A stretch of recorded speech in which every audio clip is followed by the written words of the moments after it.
안녕하십니까. 회계기준원입니다. 이번 스마트 강의에서는 KIFRS 제2114호 기업회계기준서 제1019호 확정급여자산 한도 최소적립요구 및 그 상호작용에 대해 알아보겠습니다. KIFRS 제1019호 종업원 급여에 따르면 확정급여제도를 도입한 회사는 종업원이 퇴직할 때 퇴직급여를 지급하는 역할을 하는 사회적립자산의 공정가치가 종업원이 퇴직할 때 지급할 것으로 예상되는 확정급여 채무의 현재 가치보다 큰 경우 확정급여 자산을 인식합니다. 사회적립자산과 확정급여 채무 금액의 차이를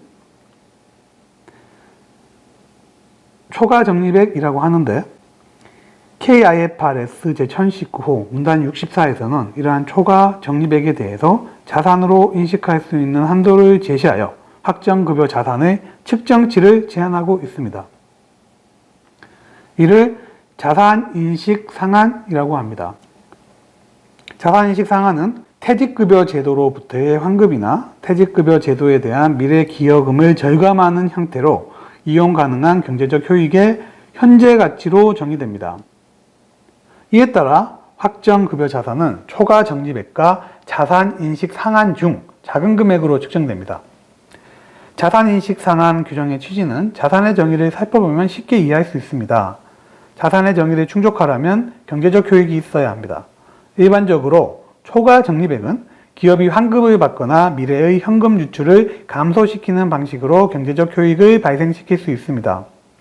그러나 법률이나 규정 등으로 인해 이러한 경제적 효익에 해당하는 금액이 제한되어 초과적립액보다 그 금액이 작다면 초과적립액 중 경제적 효익을 초과하는 부분을 자산으로 인식할 수 없습니다.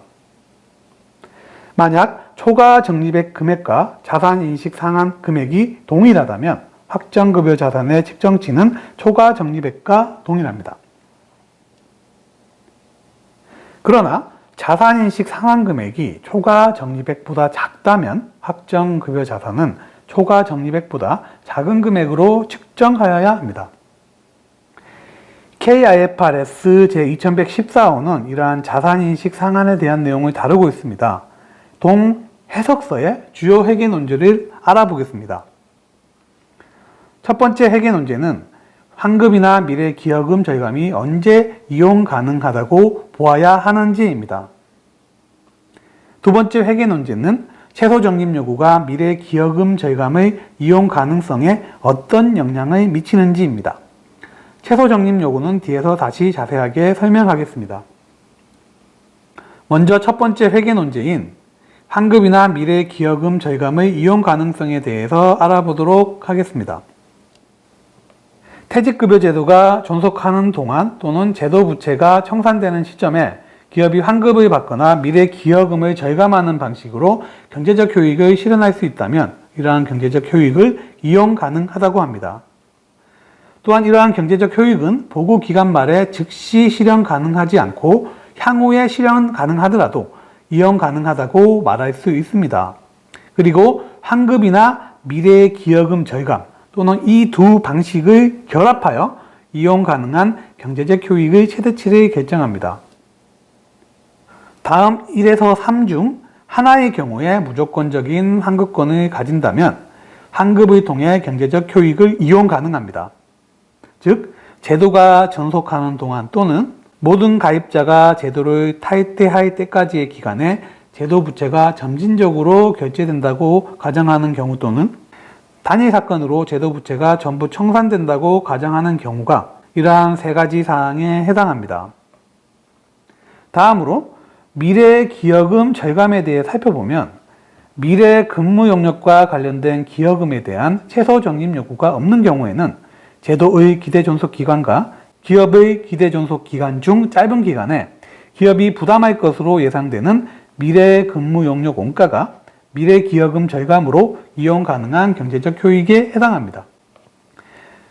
다음으로 두 번째 회계 논제인 최소적립 요구가 미래기여금 절감의 이용 가능성에 미치는 영향에 대해 알아보겠습니다. 이는 최소적립 요구가 존재하는 경우에 적용되는 회계 논제입니다. 먼저 최소적립 요구가 무엇인지 알아보겠습니다. 최소적립 요구란 기업이 일정 기간의 퇴직급여 제도에 납부해야 하는 명문화된 기여금의 최소금액이나 최소 수준을 의미합니다.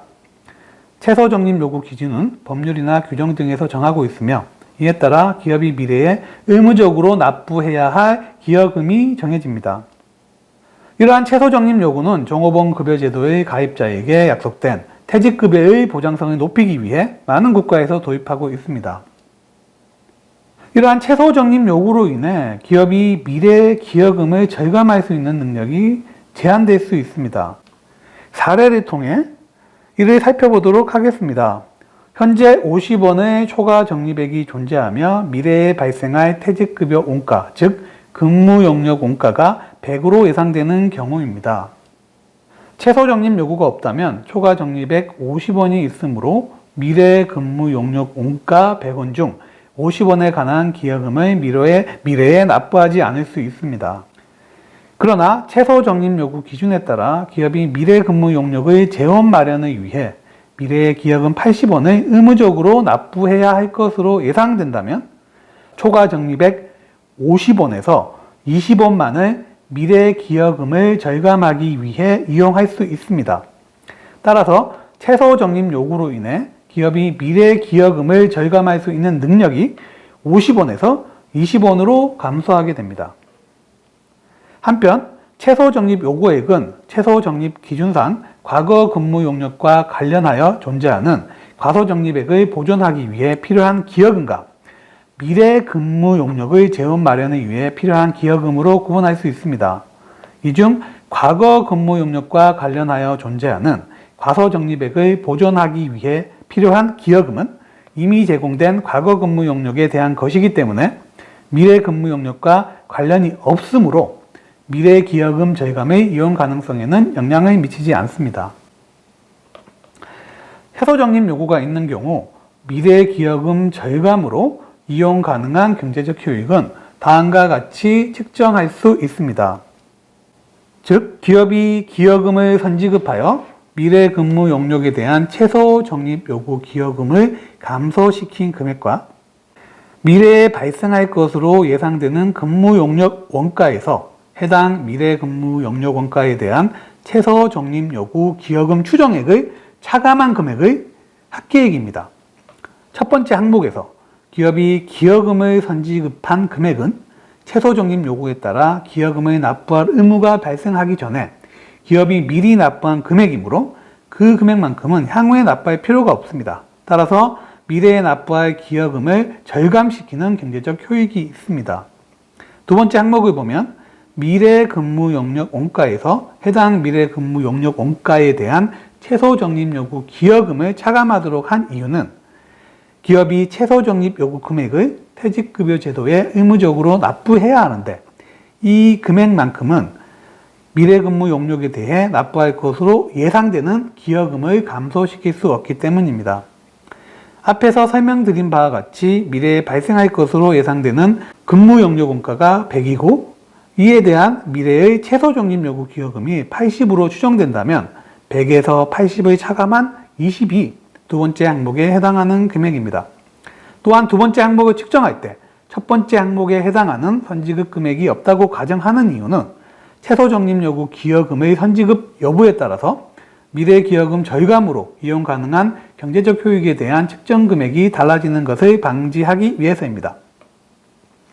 한편 우리나라의 현행 실무를 살펴보면 퇴직급여 제도에서 초과 적립액이 발생하는 경우 현행 근로자 퇴직급여 보장법에 따라 환급이나 미래 기여금 절감의 방식으로 경제적 효익을 실현할 수 있는 것으로 실무에서 해석하고 있습니다.